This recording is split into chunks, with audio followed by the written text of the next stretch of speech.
You start off with a guy with a club in his hands and you gotta follow your instincts. Spawn firestorms in the Earth's crust. Now that might not seem like the most logical line of reasoning, but it actually makes a lot of sense in the context of the video game, since fire damage does very well starting Act 1 normal. Insert clip of this guy kinda destroying Den of Evil. This firestorm only build will take you all the way through to Darkwood, where at level 6 you can get Molten Boulder as a new form of offense. Now as great as this source of offense is with its fire and physical damage to help against fellow fire enchanteds, it is still prudent to put points into Firestorm for the overall build. As you can see, it is also prudent to join a game with higher players count to go after levels faster. Much faster. Because of this routing, Firestorm might actually prove to be the more powerful skill during leveling. Don't worry though, because your patience will be rewarded with Fissure at level 12, which absolutely melts things around. Using this property, we can venture forwards after building the requisite runewords of Stealth and Leaf with confidence that we can take on the later areas of Act 1 on high players difficulty. Well, as high as we can find on public games. The benefit of which is more levels and more power, to the effect of reaching level 16 by the time I reached Andariel. I did her on Players 1 because I want her all to myself, also because you can't really do quests on games where players are ahead of you in the story. Upon reaching Act 2 though, I can fire on all cylinders and reach stealth level to move faster and have higher FHR. FCR doesn't really matter since all your fire skills have a cooldown anyhow. In a similar vein, I could also use a combination of Fissure and Firestorm to reach Leaf level in the Maggot. That extra bit of juice to my damage goes a long way as it helps me clear even the max players difficulty monsters with ease. If no one told you this before, P8 plus Talrasha's Tomb equals XP flies in like no other,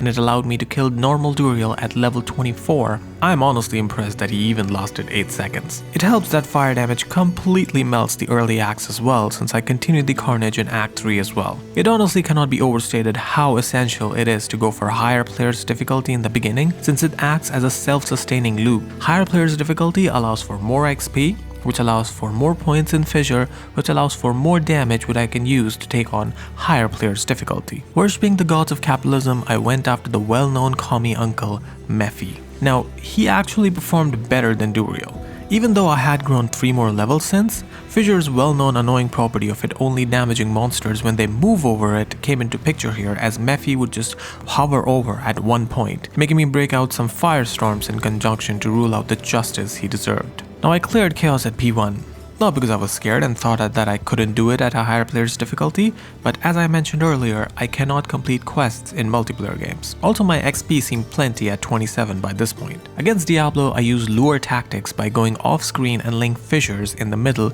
to get him to walk towards me, to mixed results. What worked better was growing a pair and firestorming his face off. Now, as great as fire damage with the druid is, with a lot of passive XP coming in by leaving a fissure down and moving, it is also the element of damage that witnesses the biggest fall from grace the soonest. Soon as Act 4 and 5 in normal, these monsters are resistant to fire damage like these OP lords, but thanks to the over-leveling, I was able to mitigate some of that as I reached level 30 en route to saving Anya in the icy cellars. Now my skill action has been pretty simple, going all into Fissure since level 12.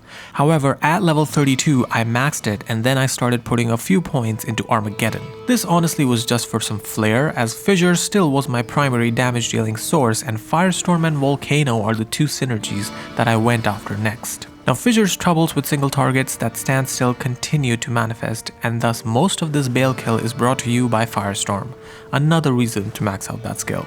Now, one of the great things that I got from the Forge in normal was a P-Ami. That I used in all of its currency glory on the market to get myself a Hexfire. This in essence acts like a one-handed leaf staff, giving me +3 to fire skills while also allowing me to wield a shield like the one that I built from the runes that I farmed from Nightmare Countess. Now I went for a rhyme instead of an Ancient's Pledge because I value the quality of life of Cannot Be Frozen and the 25% MF over the 20 odd all res I would get additionally if I made AP. Staying on theme, most of my other gear goes hard on MF and movement with this +2 Fissure helmet, which I'm building up to have some solid MF, stealth for all the faster run walk goodness, Treads of Thorn, which I found in Act 1 Nightmare for some more of that faster run walk, then some defenses with 51 to life belt, CTC Frost Nova gloves. My rings are something that I've been blessed with this really nice dual res MF ring and the other ring giving me lightning res and a scintillating Ami to wrap it all up. I also found this 11 all res GC, and with all the other charms, you can see how I had the margin to give up the additional res I would get from Ancient's Pledge. Also, since I had been up to my usual exploits of higher player's difficulty monster killing during the Countess runs,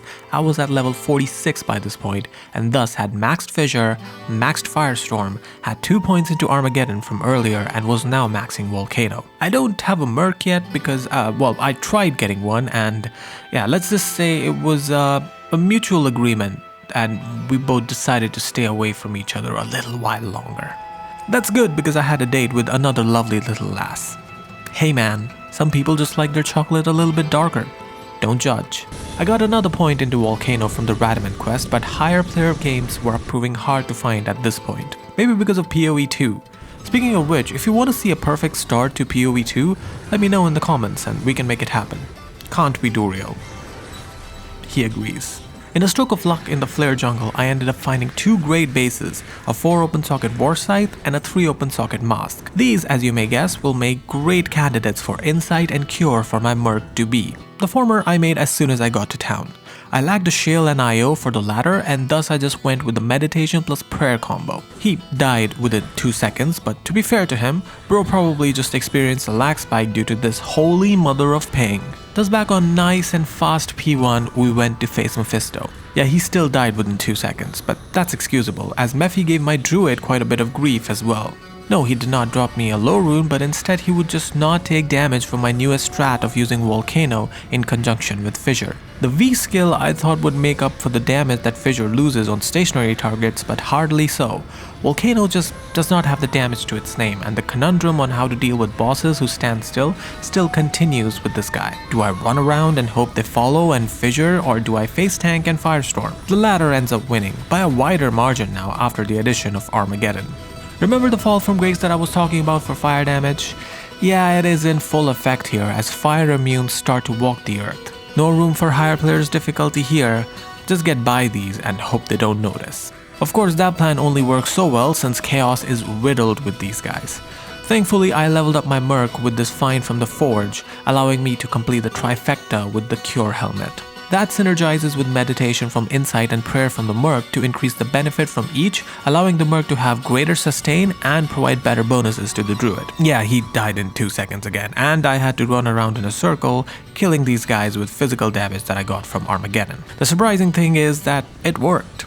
Sorta. Visual still works great against non-fire immunes. In tandem with Armageddon, of course. Honestly, this place has made me rethink the build in that maybe maxing Armageddon instead of Volcano should be the play. Food for thought. Of course, neither nor will help me against Diablo as Firestorm is still king here. Actually, I take that back since Armageddon does sporadically slap the big D on the ass, along with the constant poking from Al-Hazir. Anywho, on P1, fire damage still handles guys like the Ancients just well. In this fight, you can really see the name Golden Eyes come into full effect as the whole screen is going to be filled with fire damage coming from like 4 different sources to the point where the whole world will fill with fire and your eyes will have nothing to reflect except for the golden warmth that you summoned. Anywho, Baal does go down pretty darn fast with a focus on close range combat with Firestorm and Armageddon, helped by the lower resistance curse. Also, since I have been maxing out Volcano non-stop this whole time, it has started to pull some of its weight, and you can see that is something I have started using in my arsenal much more often. The strat goes like this.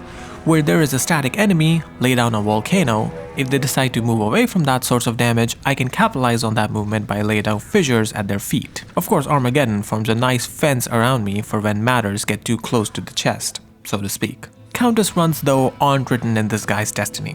That is because the tower is riddled with fire immunes, chief among which is the Countess herself. Thus, as you can imagine, running her can prove more trouble than it may be worth. It's all good though. If runs is what you're itching for, those are not too far away. That is because once we deal with the misses in hell, we are going to be doing a whole lot of that. Running, I mean. While editing this, I am actually getting a sensation of PTSD because for the past month, it feels like all I have done is this walk to the Stony Tomb. One goal in mind: glory. The runs did start out slow, as these tend to, My gear obviously was pure ghetto, but I had put a focus on faster run walk and MF from the get-go, with most of it coming from my helmet with 3 topazes and these chances that I found back in Act 3 Nightmare. I also switched to Spirit because this runeword is just that damn good with Vitality and the mana and the FHR that it actually warrants the loss of 1 skill point from Hexfire. What you gotta understand in a situation like this is that wealth can come from the most unexpected of sources, like a body dropping a GC which turns out to be a banging skiller. Or plus what to shadow disciplines. That could also happen. One thing I got a load of in this place, at least in the beginning, is levels. Using that, I put some points into Oak Sage to start giving me and my mercs some more survivability as I routined these deserted halls. Other than that, one of the first things I did starting out was to build a little bit of a coffers of amethysts. These always turn out to be useful in the end, like for me, in this case to buy a core rune off the market. Reason for this was that I wanted to build a harmony for my offhand to give me faster run walk to make the walk to the Stony Tombs go by a little bit quicker. That was actually a very good decision since it significantly lowered my runtime, allowing me to find more in the same amount of time. My first good trade came in the form of a 5 open socket crystal sword which sold for a mal on the marketplace. I flipped that mal right back into the economy, getting what I considered to be the biggest upgrade that I could at the time, a torch. I got a pretty decent one as well because druid torches have like 0 demand as is. Another upgrade came through with the small charm with 7% MF, something I decided to keep for myself as an investment for that eventual big pull. For now, I was coming up in the world, and as a part of that I made some low level trades to get some of these mid runes rolling, as I traded a T-God that I found for 2 core runes, and I traded a couple of Goldfine SCs for 2 Lems. Those 2 Lems and one of those Co's I put to work as upgrades for me and my mercs armors by building Wealth and Treachery respectively. In terms of finding upgrades, an rune was nice for some potential future all-res, and a direct upgrade was High Lords, giving me +1 to skills and some crucial lightning res for a place that is filled with beetles. Next, it was time to big tent this shit with the identification of 2 excellent res charms, one with 2 to dex and 11 lightning res which netted me 2 ist runes, and 1 shimmering 5 all-res charm which netted me 4. Next up, would you guess what? More upgrades and mid runes, as I found some mages to give me an option to go for higher fire damage instead of MF if I so choose, and a gold wrap if I decide to go for more MF instead of survivability. I chose more MF. For mid runes I found a Mal and also this Ormus with +3 Nova which I traded for basically another Mal. Honestly, the tier of runes probably spell out the quality of drops that I was getting from this place. Mid. To go higher, I traded 3 ists to get a Vex. Now, I wasn't about to go negative fire res Flickering Flame with this Vex. I had bigger plans than that. One that involved a 4 open socket flail.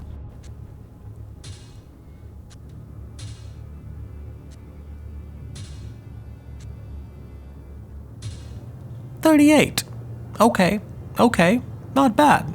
Anything above 35 is straight profit, and anything below, well, I can keep it as an upgrade for myself. For this though, yeah, a low rune is too good to pass up on, so I will stick with the sword and take the profits. Thank you very much. With that, we were back to the usual mediocrity of drops, and honestly, it was looking kinda bleak at this point. With the price of birds and jaws sitting at 3 lows each, and me only having 1 and no change to show, kinda made me nervous. Until this happened. I honestly didn't even record me getting this pally shield, but apparently they sell. Oh no, wait. Oh, he thought I was someone else. Yeah, okay, that's more of what we've been used to in this whole journey. Yeah. I say that, but the next drop was a no bullshit, honest to God, ohm-worthy Arachnid Mesh. That is what I'm talking about. I found some other cool things too, like these 2 fire facets. I have ended up keeping them since they are a high 4-4 and 4-5 respectively and can complement my build in the future. I also found a Storm Lash, unfortunately not Eth. Also these 30 faster run walk dual res boots with a little bit of a high strength requirement due to their base being elite. Then I found some direct upgrades in the form of a rusted armor with +1 to skills and MF and a 4 open socket monarch, which finally led me to respec and get points into strength to switch to Skulders and Spirit. And then Well, first time in the history of me playing this game, this happened, and I wish I had the recording of my reaction at the time, but I believe it went something like this. No, no, no, no, no, no, no, no, no, no, no, don't do this. Don't do this. Don't do this. Don't do this. No, don't. What have I done to deserve this? Yeah, something along those lines. Well, karma taketh, and karma giveth away. This small charm might seem innocent at first, but magic find and mana are invaluable stats for something like a sorceress, to the point that she may even spend a low rune to get this off of me. Other than that, it was business as usual with me hustling for items to get those mid runes, which, you know, now that I think about it, I think I have a pretty decent coffers out of. All I need to wrap this up is a big pull. That is a big pull. Just gotta overpay for this jaw rune. Yeah, don't mind me. Just a little excited after finding a player's 1 burr and for the prospect of what is to come.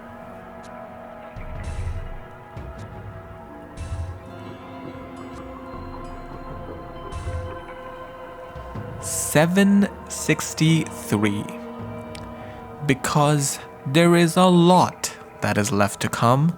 Remember, I haven't even beaten the game yet. Yours truly, with love.